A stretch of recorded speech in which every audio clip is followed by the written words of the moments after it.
And I believe that in all these parties, including the ones you hate, like EFF and MK party, there are good South Africans there who, if they got together, right, even outside the ANC, we could still have a government that runs. You have not prosecuted one person, one serious big fish, and they are in prison in 5 years.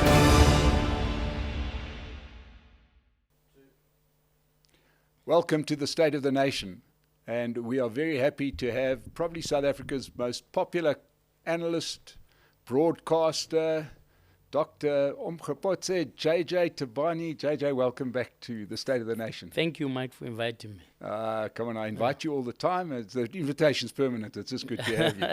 Sure. So, JJ, first time we spoke in the beginning of early in the year. Yeah. A lot of people watched that, and I'm sure a lot of people are going to watch this one as well. Let's begin with, we saw each other on a different platform just before the election. You weren't overly pleased with the outcome of the election, and then went on a rant complaining about the government of national unity. That got a few views, didn't it? Anybody hasn't watched that, I would urge you to go and watch JJ's views on the government of national unity.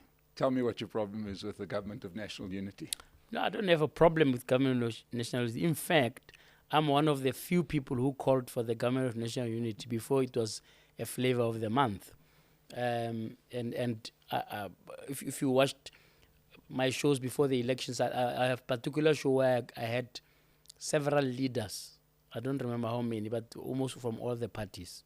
And I asked each of them, don't you think at this point we need a government of national unity? And without exception, they all said we don't, right? I remember Songezo Zibi saying, you can't use the same people who have a problem to come and try and solve the problem, right? The ANC said, no, the context is different, right? You can't do that. All of them. I can't remember exactly who said what. IFP was also very clear. They said the same problem. You cannot use the people who created the problem to solve the problem. So the government of national unity, as it stands now, was a cop-out from the ANC making a clear decision about who they want to coalesce with. It's not a genuine government of national unity. It's not, by any stretch of imagination, similar to the government of national unity we had in 1994. It's not, right? This is a pure political survival tactic by the ANC, but at the same time a sign of cowardice for them not to decide who they want to work with and bring a coterie of 10 parties.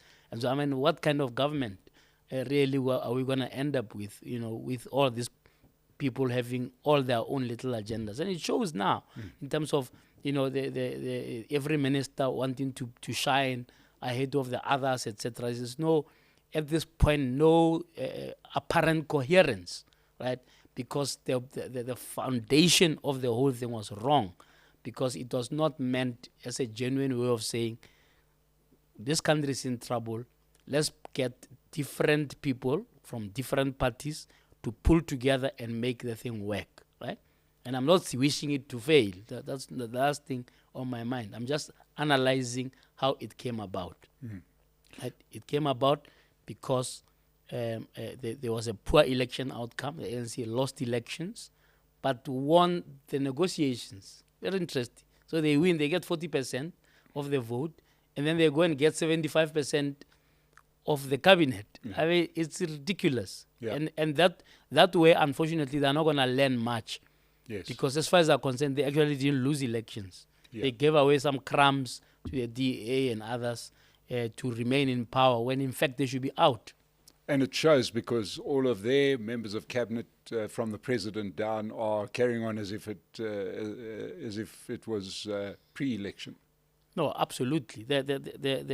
For me, the complacency and the arrogance has not slowed down, right? If anything, it looks like they've been emboldened that they can pretty much do. If you listen to Balula, you think these people won elections. You think they got 70% of an election. Yet they're supposed to be taking a pause and reflecting on what the people are saying to them by pushing them down to 40%.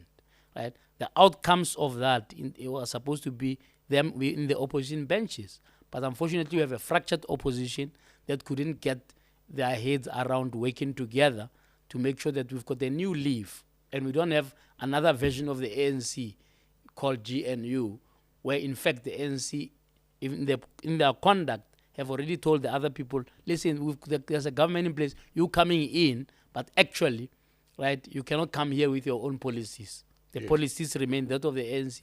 You are there to implement them. And it shows now, look at what happened with the Bella Bill. Not that I have a problem with the Bella Bill, but it's just a case study that shows you, right, that this is a fractured relationship. It's a marriage of convenience, and only God knows how long it's going to last. We wish them well, obviously, because if they fail, the whole country will tank, which we don't need, right?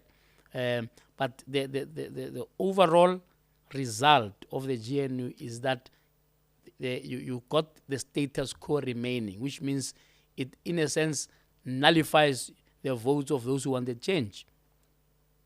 That's what happens. I warned you when I came the last time to say the moonshot thing won't take off, and you thought I'm crazy, right?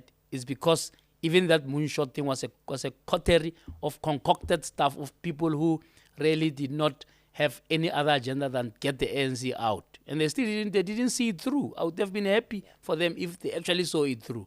Right? So that you have real change, and you just have a 5-year break from the ANC a little bit. Let them go and reflect, as Kgalema Motlanthe suggested that they need to lose elections to be awake. Right? The pseudo win, because they won at the end of the day.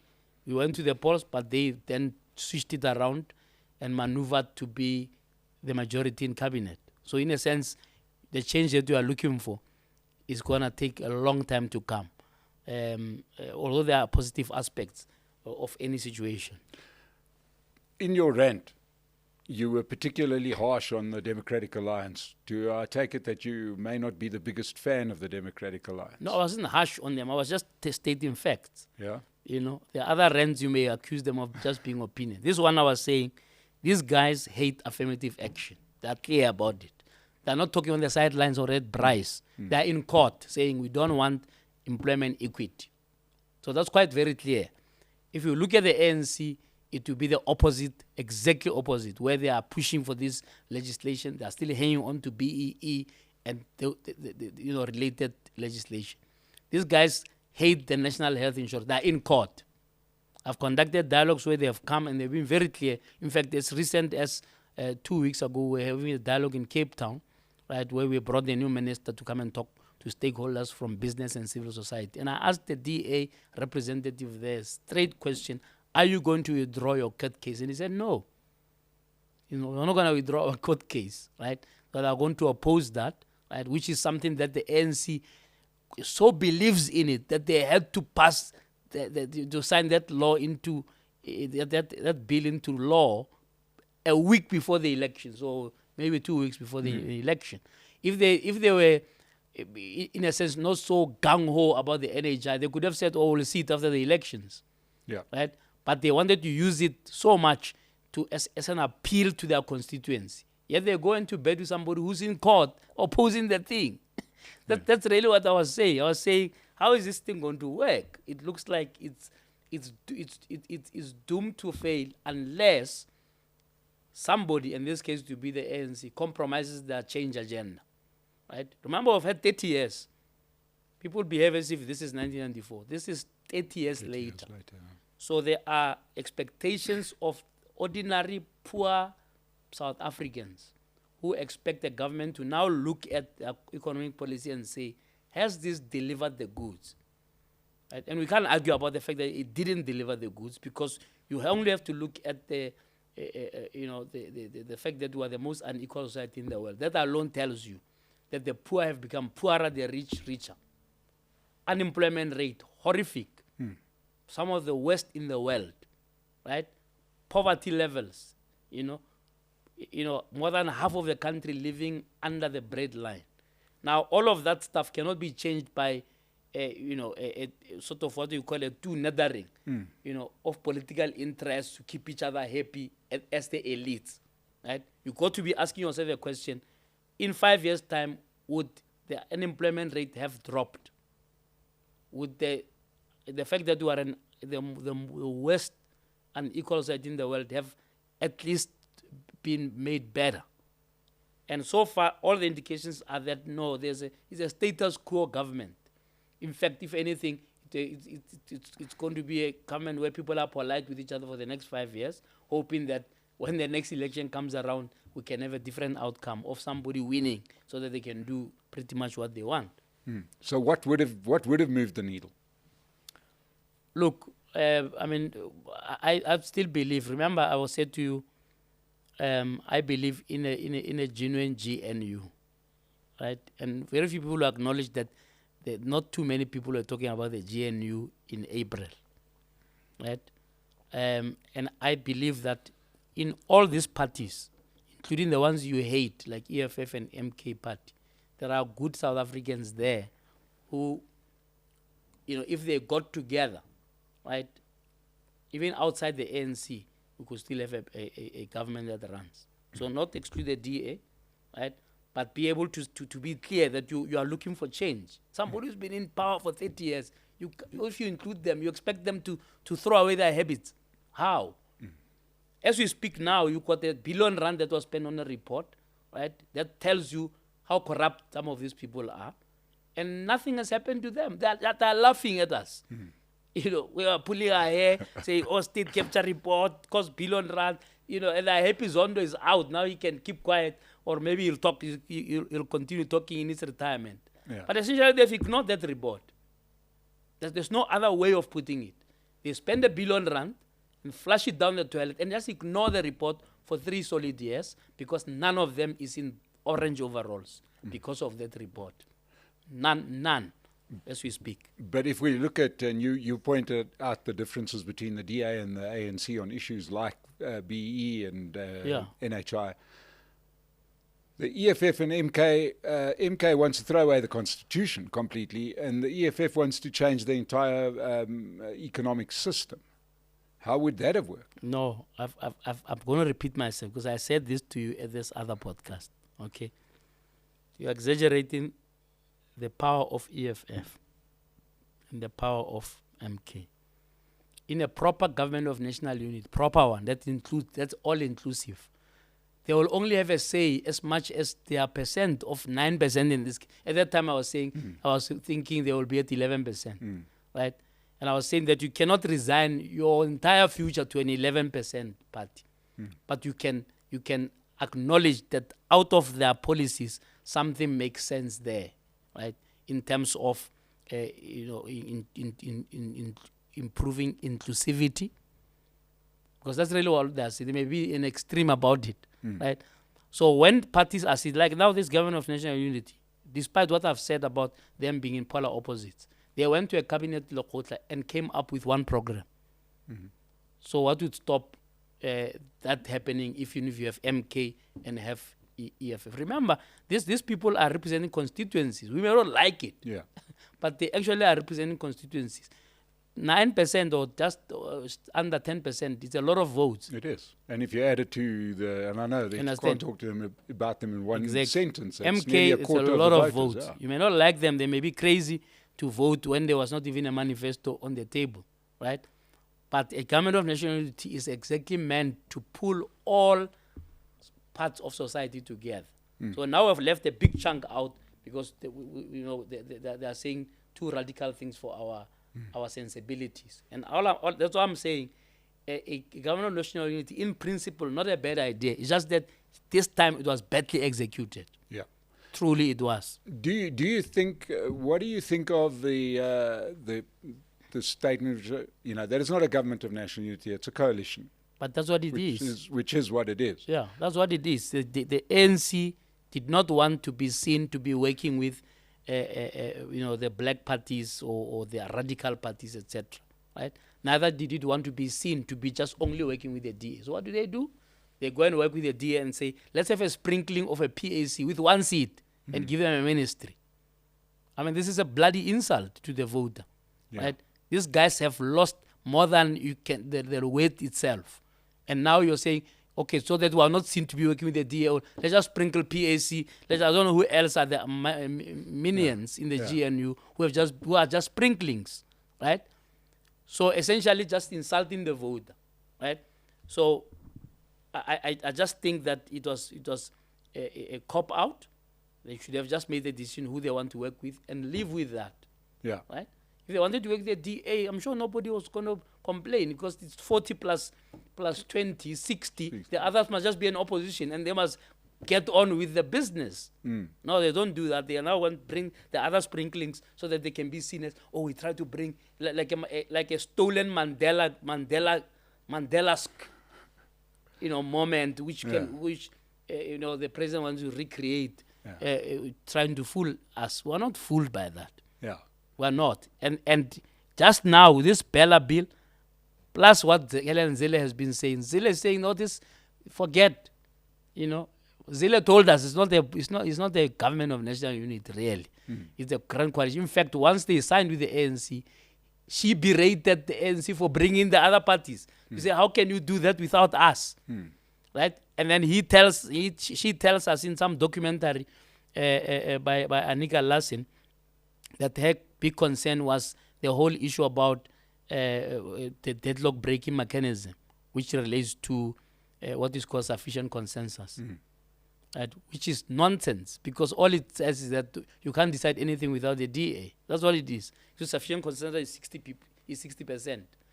The NC and DA is 60. The rest can go to hell, according to Helen, really. Yeah. Right? But I think often people don't like it when you cut through that clutter. Yeah. Because they prefer the romantic thing, black and white together. You know what Rolf Meyer and Cyril, not Cyril and Bantu Holomisa did, and so on. Same start. It fell apart. Yeah. Because this country doesn't require a fake unity between communities. It requires fundamental change. Yes. Right? In the lives of the people who have been marginalized and who were fooled into believing in 1994 was their liberation. Right? Until there's economic liberation, then we are as good as in 1993. Now, when one moves onto that, the government of national unity, we're still sort of coming to the end of the honeymoon period. Yeah. It's probably about to happen. The Bella Bill probably ended the honeymoon, and now we're into the thing. Do you see them making any significant progress other than perhaps it feels like a rot has been at least maybe not stopped but slowed down considerably? Well, look, as I was saying, there's always a silver lining in every situation, even a bad situation, right? So in this case, if you're looking on the superficial level, you would say, because DA is there and ANC, they're in the same cabinet, they'll watch each other and not steal. Okay? But the reality is the DA is not in every department. They're only in 6 departments. Right? In all the other departments, the rot can continue without any interference, and cabinet is not going to stop that because half of the rot that happens in this country is not endorsed by cabinet. It's done in a corner there by ministers who have proxies. So you come and look at the procurement process. On the surface, it looks fine, but behind the scenes, it's a minister or their girlfriend or their wife with their shares with some cousin of theirs and so on, who has registered a strange company. You know, in 2009, Scopa received a report with 2,000 names of civil servants who did business with themselves. Right? And I'm being clear about it. Who did business with? You are a DG, you give yourself a business. You register another company and you give your company business. That's the crudest part. The less crude part is where you give your friends and family and girlfriends, right? And you know who they are, and that you are going to then get a kickback, right? So it's not like it's a straightforward thing where somebody just comes frontally to come and steal, like a Zulim Kiza who signs a document himself for his son to steal and be given a baggie and just glaring stuff that shows complacency of our leaders, right? It's not going to happen like that now. They are already sophisticated. That's what I was saying to you before the elections. They were stealing like hell because they were not sure that they are coming back or not. They have not stopped I can tell you now. Now, recently they had their renewal conference, and Thabo Mbeki has certainly found his place again after being kept on the sidelines for many years. He certainly made quite a telling address at the ANC renewal conference, basically saying we need to change or else. Yeah. Something we've heard before. Exactly. I was about to tell you. We have heard that for many years, Mike. I'm sure you are old enough to have heard him in 2002 saying in Port Elizabeth, there was a National General Council in Port Elizabeth in 2002. It's I don't know how old the person who was born in 2002 is. Yeah. Thabo Mbeki at that meeting says, we need a new cadre.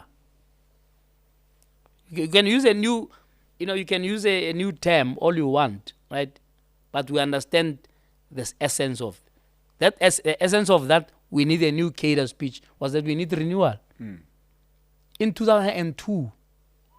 By the time it's 2012, things were so bad that the ANC had to now try to find something else so that they can look like they are doing something about corruption. They had to now have an integrity commission whose terms of reference was changed 3 times before 2017. And they were toothless, nobody takes them serious, and so on.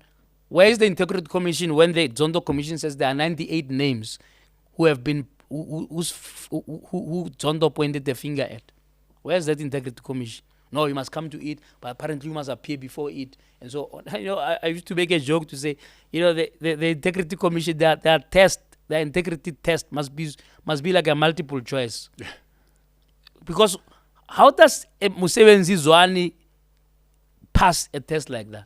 How does Zweli Mkhize, who's known to be corrupt, how does he pass a test and then nothing has happened to him? Right? How did the president pass that test with Palapal? Now, you understand? So you sorry, I need to just complete this thought. So Mbeki find ways which have been ignored. I was saying that to the regional chairperson of the ANC in Kuruleni, who was also happy like you, saying Mbeki found his vote. No, but it's the problem. You don't listen to him. Yeah. You don't listen to him because he's been saying the same thing since 2002. And I'm quite sure in 2000 it was not the first time you were saying it. Yeah. I just want to take you to 2002. Right? Almost 2 decades ago. He's been saying the same thing. Now, last year, the same Mbeki said, ANC's leather criminals, how can I campaign for ANC? And then they got him, I don't know how, to say, no, let's go and campaign in Soweto and tell people, no, we will change. So I'm glad that he has now reverted to what he told us that time, to say, I understand there's a region here, every single chairperson is a known criminal. Imagine. It's not said by opposition, it's said by somebody who's a stalwart, who doesn't mind to repeat it in public. And so we have to believe it. That you got, and obviously if in an entire region, every chairperson is a criminal, why must we think that's all that there is, and it's not the same everywhere else, even though it may not be all, but it just shows you the extent of the rot. Yeah. Right? And I'm glad that Mbeki is able to say that. I hope he won't change his tune anytime soon, so that they can deal with that issue and try to fix the ANC. We can't afford an ANC that's failing, by the way. You want an ANC that actually works. Because in any event, it looks like they're going to be in power for a long time to come. But it's hard to see where their growth is going to come from because, as you say, these issues are still on the table. They haven't yet done anything about it. We still have a compromised justice minister. There's still a big cloud hanging over the president. All of these things are going to keep, I'd imagine, the ANC from experiencing real growth. Yeah, I think on that I could just say that's how the cookie crumbles. Yes. Truly. Right? Because we seem to be having in our minds some ideal ANC. I don't know of which one, maybe of Oliver Tambo. Because that one is gone. Yeah. It's gone with those ancestors. Yeah. If anything, they are turning in their graves. If there's what we are experiencing now is supposed to be a successor in title. Yeah. And, I suppose if they really wanted to renew, they would stop calling themselves a movement and start calling themselves a party and behave like a party. Yeah, but it rose by any other name. It doesn't matter. They must change the substance of their conduct. They can call themselves whatever they like. Right? Nobody will care about that. But we'll care about the fact that here's a person who's supposed to be a minister, right, who is corrupt, or a speaker of parliament who's now in court, in the dock, or a former minister of sports or whatever who's also standing trial. Right? We don't want to see those things. We want to see a little bit of a change of direction as far as integrity is concerned. Yes. And unfortunately, I don't think we're anywhere near that. Despite all the noise about renewal and so on, we just have to laugh. Yeah. If you take into account the fact that, forget about Mbeki in 2002, let's go to Kgalema Motlanthe in Polokwane. Long list of things that are happening.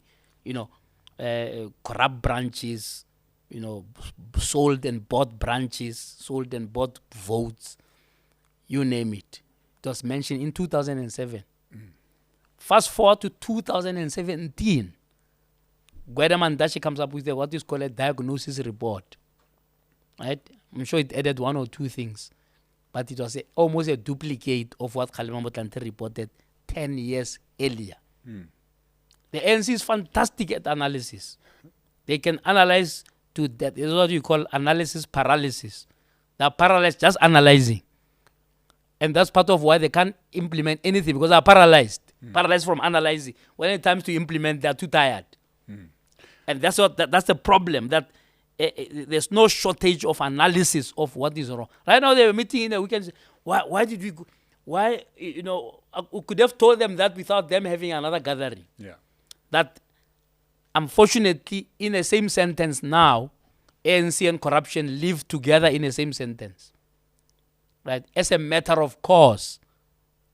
Right? They don't need many other reasons, because from that sentence alone, there'll be poor service delivery, there'll be poor stewardship of people's resources, there will be, just lack of manners, basically. That's what it is. If you go and steal from the poor, to steal from old people, steal, food from the mouths of children, like we see with this food schemes, which I was saying is a good thing that the Minister of Basic Education stopped that nonsense. Yeah. They were going to give 10 billion rand to one company and ask them to feed the entire population of South African kids. That's a pure corruption scheme, nothing else. Why don't you take that money and divide it to various companies to increase efficiency and also empower locals? Why take one company at the center, probably in Joburg here somewhere, which has one computer and a fax. So, I don't know whether there's still a fax. And then they receive 10 million, and then they will be running off. Half of that money will go into their pockets, and the children will be starving. This is what's happening in broad daylight in front of us. If we go to their coalition partner, the DA, there's no sign that the DA, other than being in government and maybe winning the PR game in some of the ministries, that they are setting about becoming more appealing to a wider sector of South African voters, which is just a fancy way of saying they want to stay exactly where they are and probably will with their 20%. Yeah, look, the DA is in a plateau, all right? And that's why they didn't decide to stay in the opposition. Because if they thought they were going to grow, they could have stayed in the opposition for one more term and get to 50. But they know they're not going to get to 50. Because their politics are such that they have narrowed it, to be appealing to only those who are full of privilege. Right? And black and white. Black and white. Yeah, black and white. But obviously mostly white, because they were angry with the Freedom Front for taking away their breakfast. Yeah, there's an interesting one if you run the numbers and you even put extreme cases. If you say every white person voted for the DA. No, nobody has said that. No, but let's just say you do say that. But it's you come out with close on 2 million people that voted for them that could not be white. Yeah. So No. There is a large constituency of the DA that isn't white. They don't behave like that. You just look at their structure. Just go and look at their executive and tell me how many black people are there.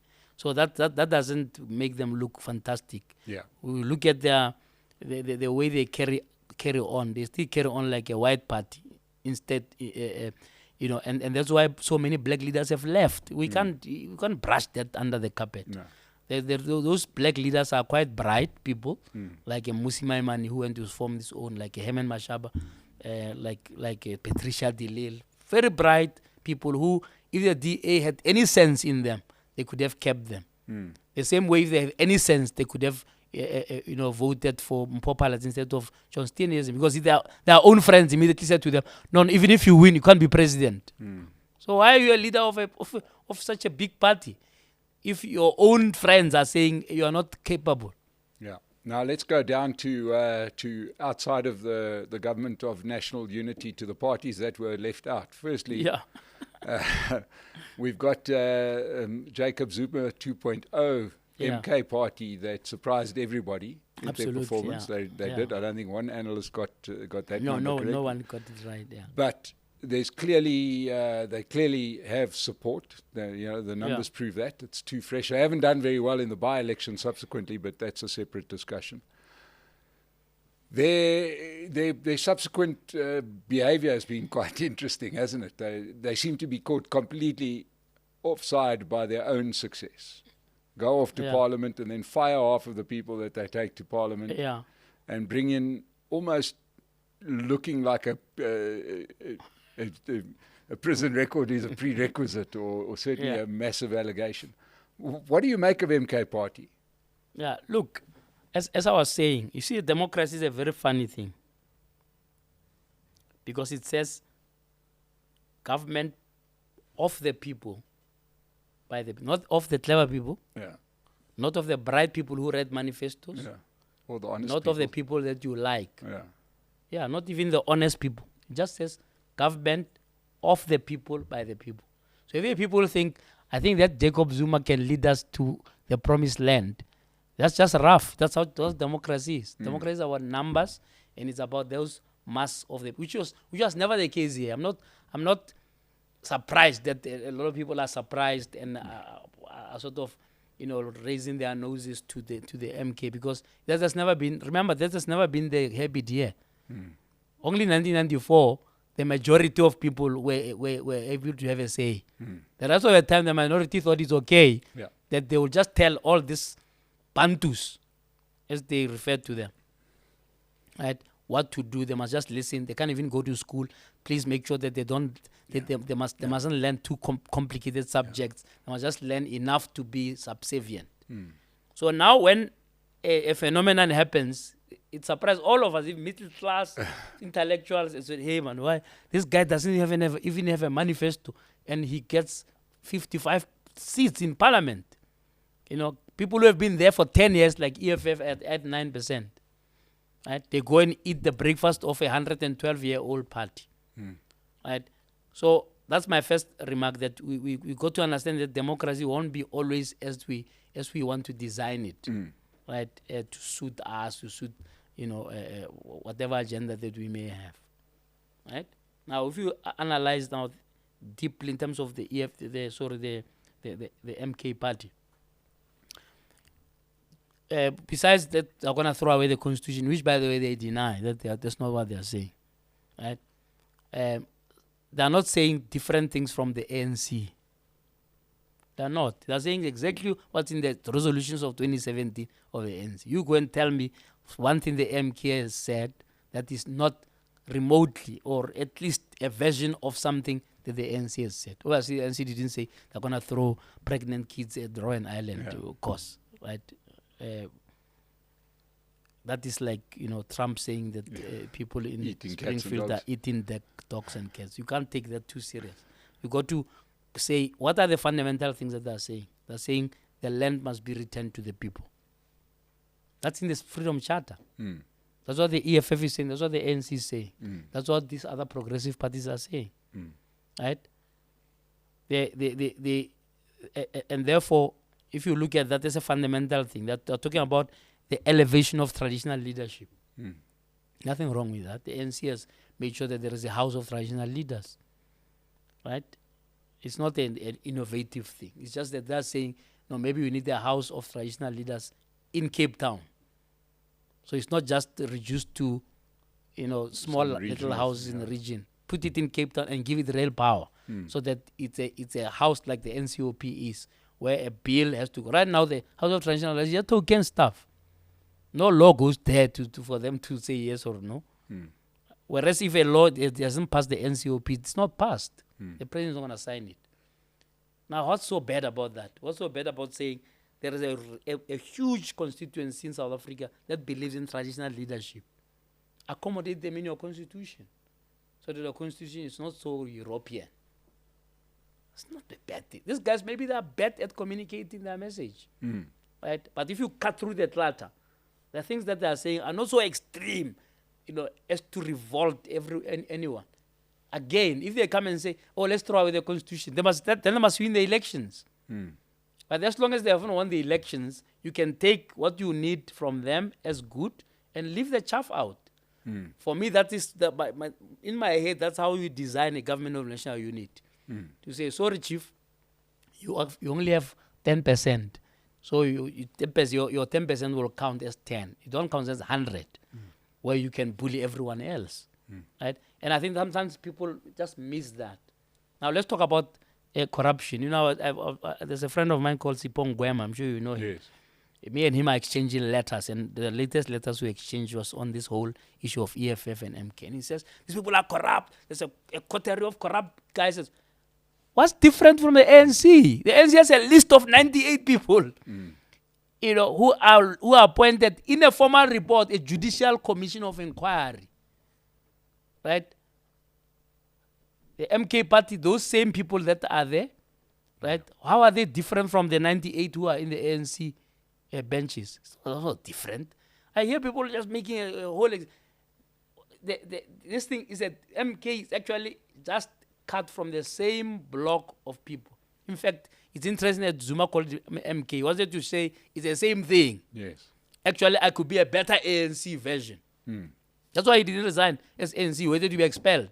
He says, no, we're going to reclaim the ANC. And he takes what is very precious to the ANC, which was MK, calls that party MK party, to just tell you that it's the same thing. So to come and say, these ones are of lesser integrity, no. The same. But it's truly the same group of crooks, yes, who have become our politicians because we as citizens have allowed it. Yeah. We've lowered the standard of who can be our leader, who can manage our finances, who can lead this country. The one thing that they're doing differently is that they haven't,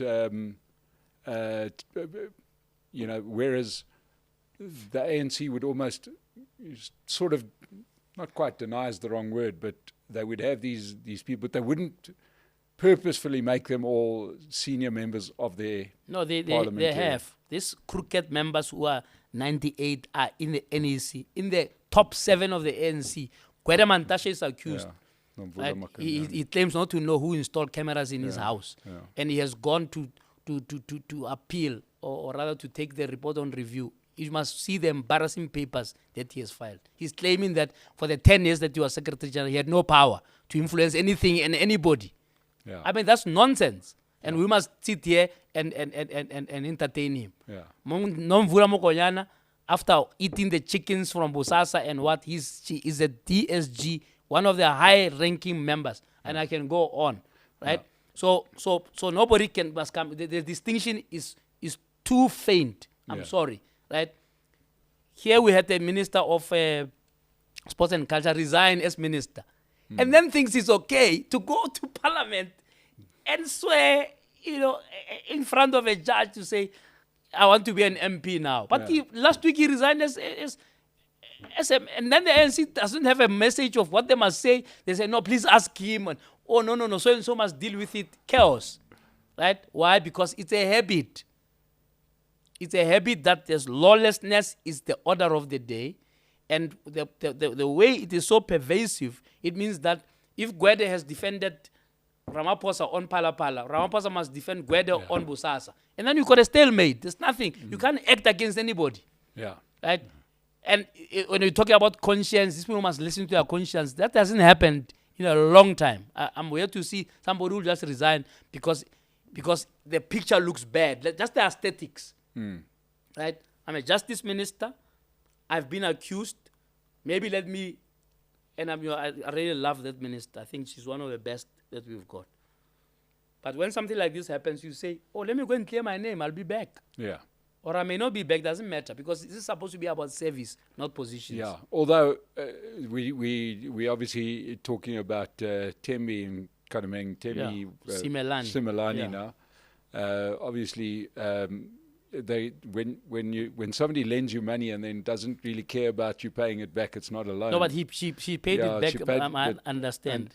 In full. Under very suspicious circumstances. But anyway, no, that's fine.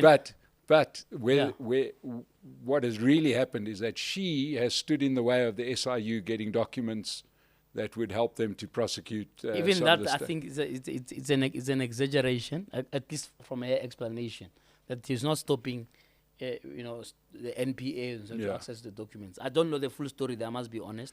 I'm still sort of trying to understand what this it was. I missed the press conference where she was dealing with that particular issue. Yeah, it sounded to me a bit like, when you watch wrestling on TV and then the bad guy pokes the good guy in the eyes and the referee's behind him and the crowd's going mad, and then the guy looks at the referee as if to say, I don't know what they're talking about. I don't think you should deliberately go and stop anybody accessing. I think the NPA is just inefficient. Right. You can't come after 3 years and tell me that the report that was out in 3 years, you're only telling us now that I can't access. The report is in the public arena. Just on basis of that report, without anything else, you can go after those people and ask them to come and explain themselves. Yeah. If we had a dynamic and I want to use the word proper National Prosecuting Authority. Yeah. I think these guys are incompetent and we are giving them too much of a pass, a free pass. Yeah?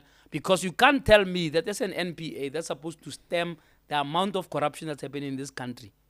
Both, that is clear from all the reports of the Auditor General and so on, and that which we will never find out. Right? You have not prosecuted one person, one serious big fish, and they're in prison in 5 years. Yeah. Remember, Toy has been there for 5 years. I mean, what kind of prioritizing is that? In any situation, you got to prioritize, because the justice system in any country is what I can call an example. It's not, you can't prosecute every criminal, even if I don't know what kind of prisons you would need if you prosecuted every single criminal. So what you do is you go for the big fish and set an example and frighten the rest. Yeah. That's what all prosecutors authorities do. Yeah. That's why when there are high-profile cases, they throw resources to those to make sure that these people, even if they bring big-time lawyers, they cannot be found to not be guilty. What's stopping the NPA from sitting down as she arrived in their first year to say, guys, there's a lot of corruption here. Let's take your example of, for example, the Auditor General's report. The Auditor General's report tells you broad daylight theft of public resources. Broad daylight. It says this municipality wasted 1 billion rand. Right? So somebody there has done something crooked. When I say, what I liked about the previous Auditor General, when politicians used to say, no, an audit or a qualified audit doesn't necessarily mean corruption. And he said, no, it necessarily means that. Yeah. That's what he said, because to get to a situation where you have wasteful expenditure, half the time you have to crook the system, you have to deviate, you have to give your friends or put a poor panel that is going to be your lackeys. You can do a number of things that on the surface don't look illegal, but actually are corrupt, right? In order to generate an outcome you want on giving somebody a 3 billion rand tender when they didn't even go public and whatever else, right? So why can't the prosecuting authority prosecute those people? Why can't they prosecute municipal managers who have this kind of bad findings under them, right? The Auditor General actually went to Parliament to ask for more powers. To say, I can't just keep giving reports that says money was wasted, and have ability to do nothing about it. Right? Yeah. How many have been prosecuted? I don't know. I'm waiting to talk to the Auditor General and ask, since you're given the powers 5 years ago, how many people who wasted money through poor audits and so on? I mean, it's about 15% of municipalities who got clean audits. 15%. Imagine. It's crazy. JJ, we're going through the parties. What do you make of the EFF? Floyd Shivambu left, went to MK.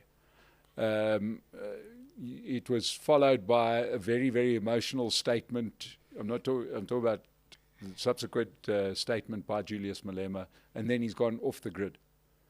Where is the EFF now, in your opinion? I'm not sure why you say Mike, when it comes to the EFF, I think you just throw stones. I mean, why are you saying Julius is off the grid? Well, we haven't seen him. We haven't seen you want to see him every day? He's running the I'm saying we couldn't stop seeing him before.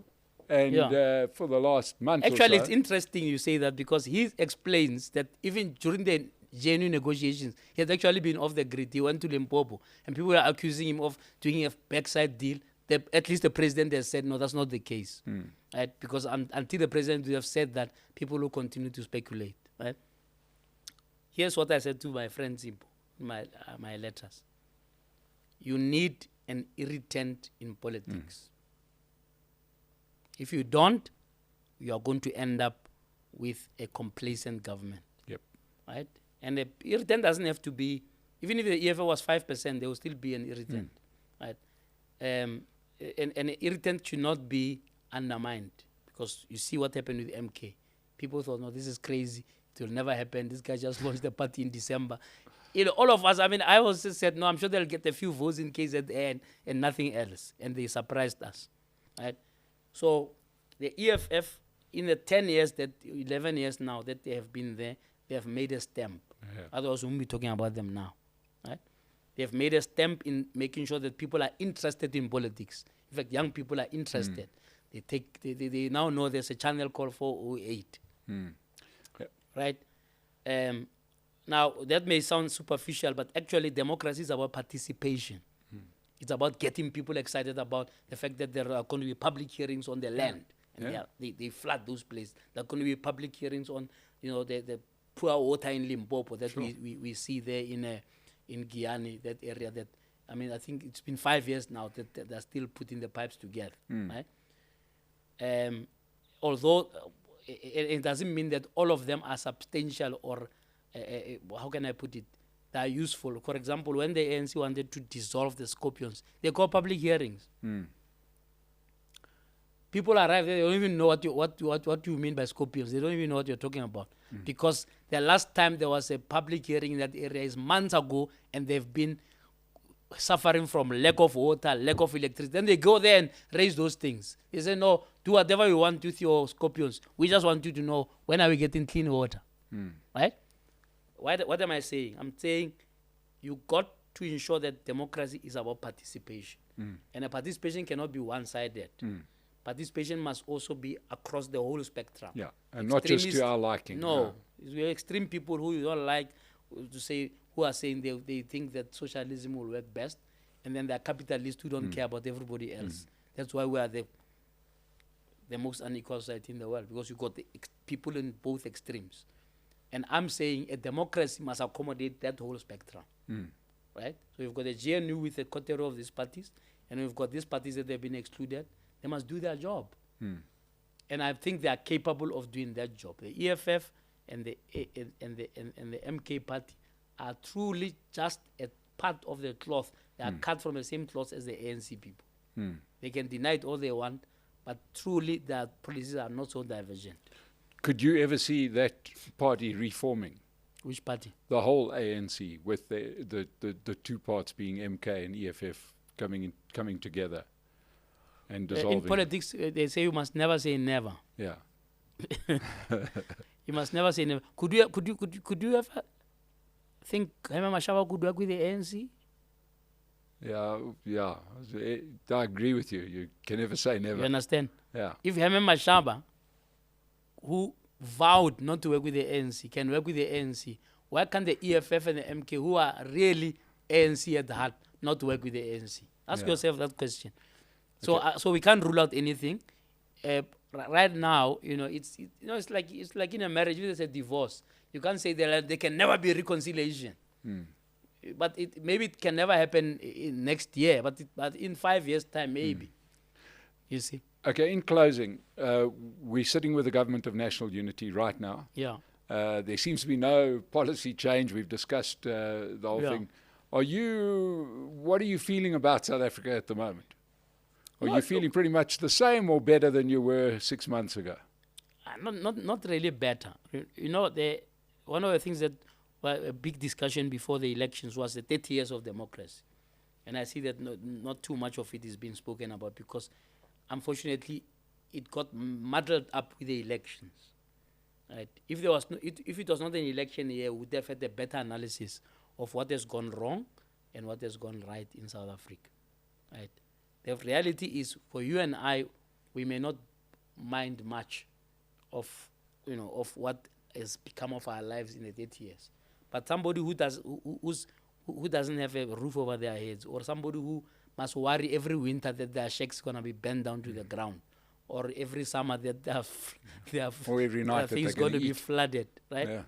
Yeah. Or the women who get 10,000 women who get raped every 3 months.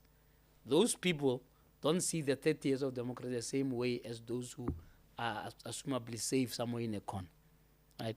And I think if we started from that point that says, yes, we've done a lot. I mean, it would be silly to say nothing happened in 30 years. But equally silly to think all of us are at Inzwalo, right? With where you can tick the box that, this person was given a grant, was given an NSFAS, is now given a job, and it's all fantastic. It's actually a wrong metaphor in the midst of the poverty that we are sitting with, in the midst of unemployment that we are sitting with, in the midst of hunger. There are 40 million people who go to bed hungry. It's shocking in a country so rich with minerals and so on. And so it brings us back to saying, where is this wealth sitting? And are we happy that it should just sit there while parallel to it, people are suffering? And that's why I always said South Africa is a time bomb, and we need to be clear about it. Right? Anything else, rainbow this or that, is a lie. Right? The reality is we are sitting with a time bomb of youth unemployment, of rampant crime and corruption, right? Of just social incohesion. And a government must prioritize those things. And I'm glad that the GNU has prioritized this as economic inclusion. How they're going to do it, only God knows. But at least they identified the right thing. That in order to crack this time bomb, to diffuse this time bomb, we need economic inclusion. Because as I always say, Mike, the poor will eat the rich. The poor will eat the rich. It may not be in our lifetime. Yeah. And all I can say is that I'm not very tasty, so start with JJ when you come to eat. And I'm not rich either, so there you go. Ladies and gentlemen, thank you so much for joining us. Thank you to Pace Car Rental for keeping us on air. JJ Tabane, what a legend. It's wonderful to have you here. It's a treat we're going to have every couple of months. This invitation goes out sparingly. But thank you so much for joining us on The State of the Nation. Subscribe to the channel. JJ, thank you so much once again. It's a pleasure, Mike. Thank you. We'll see you again on The State of the Nation. Absolutely.